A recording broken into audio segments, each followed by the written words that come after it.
Right, we've got a transit van, and wait to see this, man, right? I'm going to take this air filter box off, wait to see.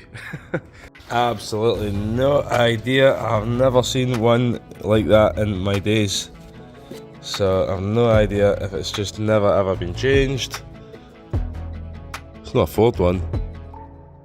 So 18, I think.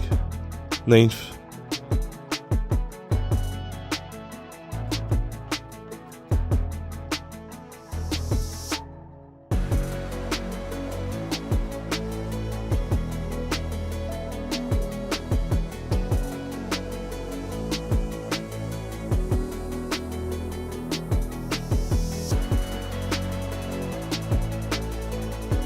Hands out, look at the brake pads. Look. So the rust has separated the pad. Right, probably just pick that off of there. Yeah, I'll just pick it off. So same as this one, look, just the rust. Look at the rust. So let's just push the pad away for the. So the big auto sleeper. Managed to get the, you can see my weapon of choice. All these levers, chisels, everything. Try to get them off, try to get the ABS ring off. Thankfully I got it off, so now we need to clean up all of this. Right, that can be reused because it's not split anywhere, so it took me ages to get it off, but I had to stand on the disc, both feet, use the claw hammer and basically use the claw fight against the disc, and it managed to prise it off gently a wee bit at a time. So we'll get the bearings all oiled up. We've got a new wire wheel as well, so we're waiting on a new one of these. They sent me one the other day, but it was for the bench grinder, so it was a completely wrong thing, so we need to clean up all of this crapness, all this rust. Show you what happens to those, the wire wheels if you use them enough. So you can see all our bracks, cuttings and stuff like that, and then that's what happens to it, so there's not much left there. Right, so we'll get all of that cleaned up, we'll get the rear hub cleaned up, and we'll get this front hub cleaned up. See, we'll get this off here, both sides, so we'll get all this cleaned, get it spotless again. No, I don't put anything on unless it's absolutely spotless, especially brakes. You want to put your brake on, your brake comes on, you take your foot off the pedal and your brake releases. The amount of times I've seen technicians over the years, they'll just hammer in brake pads. Don't like that actually, you must be catching the boot and twisting it, so it will need a tractor end eventually. It'll be okay for the time being. It's obviously, it'll be rust, it's, you know, pinching it, and shouldn't do that, it should turn on its own, it shouldn't twist like that. Yeah, see, this one's still turning, so we'll see if we can get that one free, save the boot. Because I'll just end up tearing the boot, so we'll see if we can break it away. It'll be adhered onto the hub there, so we'll see if we can fix that. Suspension arm bushes and that are okay for the time being, D-bushes and that. This brake pipe is the one we're going to tackle.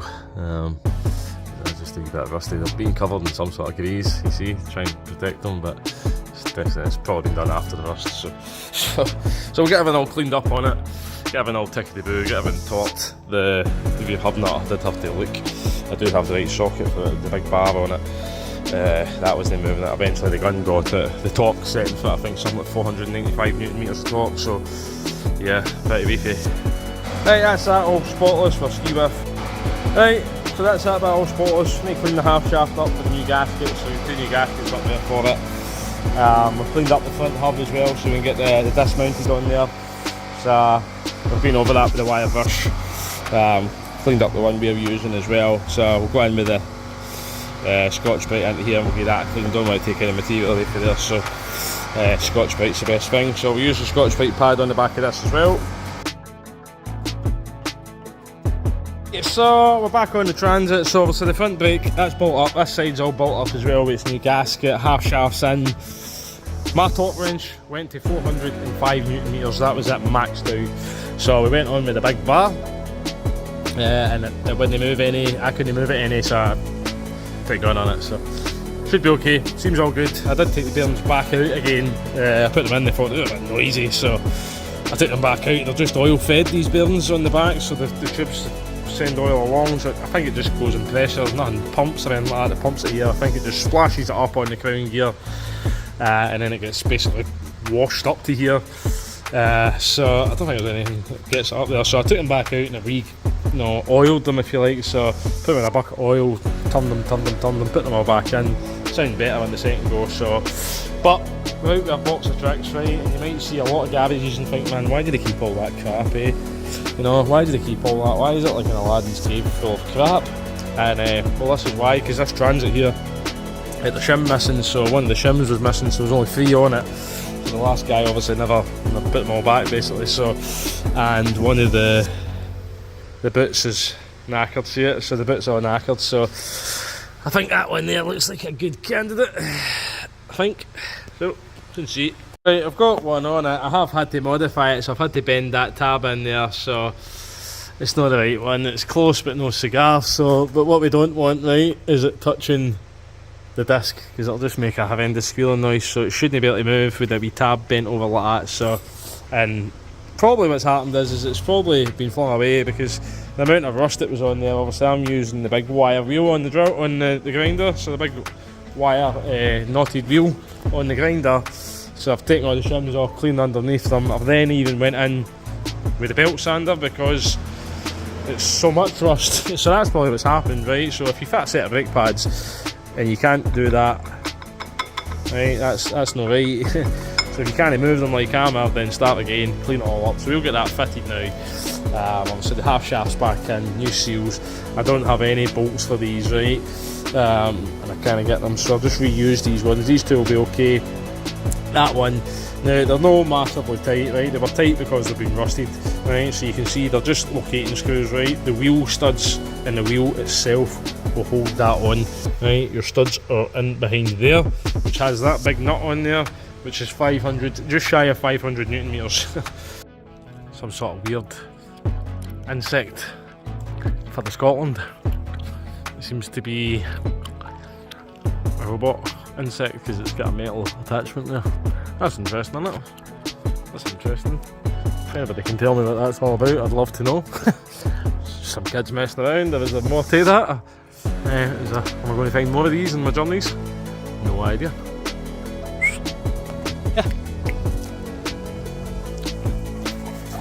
Right, party people, we've got the hub off in this transit. I've not tightened it up yet just to show you. Right, so I was at this for a wee while. I had the big huge bar on it, wherever that's went to.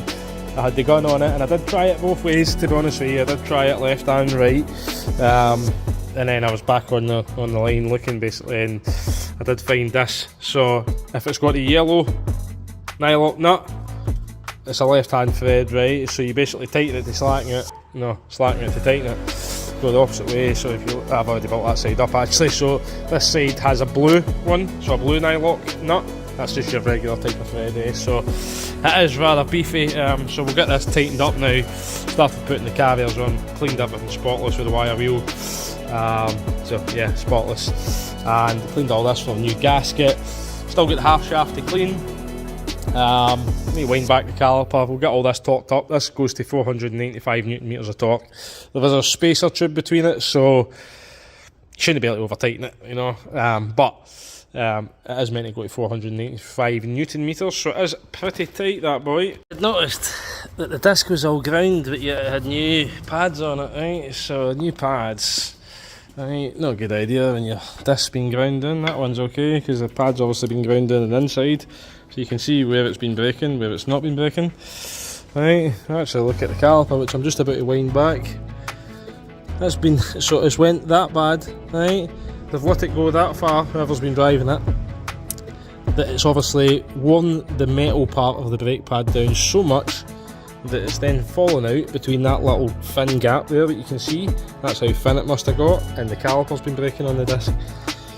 So hopefully the caliper's okay. It seems to be working anyway, so hopefully it is. Like, possibly an auto sleeper. Not sure. I'm not sure. So anyway, 2.2 rear wheel drive transit. We needed the pads and disc done on it. So somebody done pads on the back. However, the disc is that one. No, that one there has been into metal. So disc and pads. The brakes on the front where they're there actually. The discs were not too bad. You know, I don't need pity to death or anything, but look at the pads are all breaking up, eh? So And look, that one just disintegrated. That one actually, that wasn't me, it just fell to bits as soon as we touched it. So we've done all the pads and discs, certainly a bit better on the brakes. Still a bit spongy in the pedal. It might just be there's a lot of servo assistance, I'm not sure. It is stopping, but I don't ever remember feeling this on a Transit before, but I've worked Transits all the time, so we shall ask the question, should we bleed the brakes? I know for sure somebody's been power washing this thing at the front of the engine, so it's not to say they've blown something off. Don't think so, but you never know. Right, so I'm going to do a brake pipe on this fan anyway. See it underneath there. Well, my flashes went flat, but look at that, there's floaters on it and everything. Jesus, and it's black. So I think for sure we'll carry a brake fluid change on it and see. You know, I won't open up the brake fluid, but before I won't do the pipe until I know I've got good brakes here. But that's been water dripping on it, whatever. But anyway, we'll get the brake fluid changed, I think, then we'll see about the brake, how the brakes are then. So all the P's and D's are done, the brakes are still not the best. So we've got the pressure bleeder on it. I've already opened up the back nipples and, well, that's what I'd hoped I had seen anyway. I had seen a bit of air before I got some fluid on the back, so hopefully then that's all it is. So basically I opened up this nipple and I get nothing for a couple of seconds and then we got some air. So I shall put the Spaniard on somewhere, if I can, go there. And hopefully what we get is a load of bubbles. So let's see what we get. There we go. So far no bubbles. So I'm going to take the air out already. There's a couple of bubbles down there. You can see. So hopefully that's all it's been. And now hopefully we'll be pushing an air bubble back and forward. So there's quite a bit of air there. So yeah, quite a bit of air there, so hopefully the pedal's much better now once I bleed all these brakes. So we'll tighten this one up. Right, we couldn't get the bleed nipple easily on this one, so we take the wheel back off. So I've obviously had this car out a road test. That's not going to work. Hopefully that's not opened, and it isn't. So, come off. There we go. We're getting normal spanner. It must be slightly opened. There's my normal Spaniard. Here she is. 11. So thing go in. Some parts. So hopefully I'll open this up a little bit more.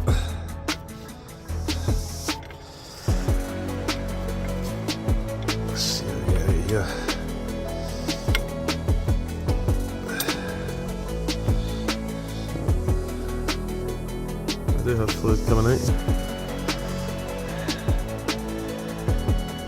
There you go, it's coming out.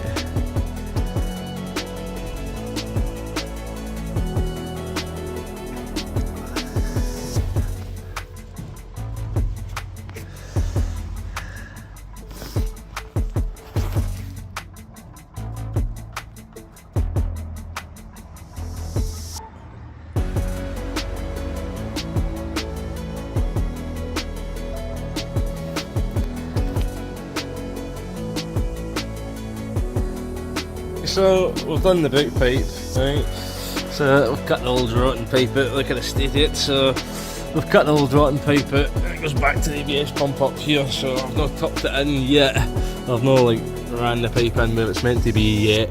I just want to make sure we've no leaks first before we go plumbing it in properly. So I'll get a pressure tester, pressure bleeder on it again.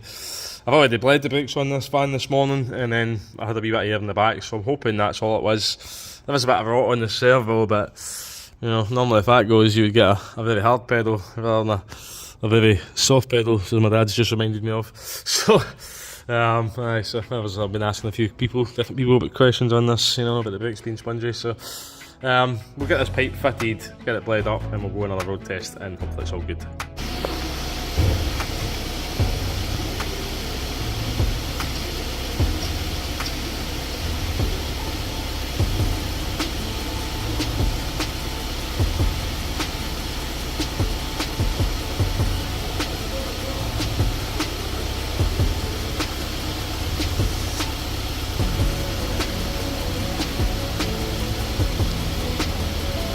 sides here.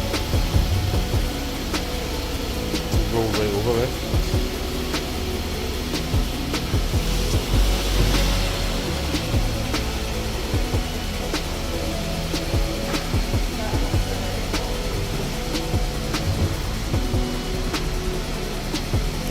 Da, da, da, da, da. Oh, it's back.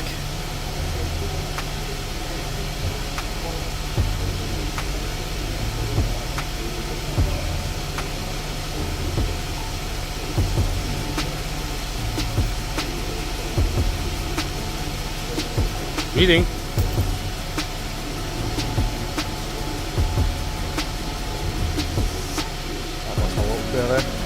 That locked at the back brakes then? Oh well, that's 2 locks a pass.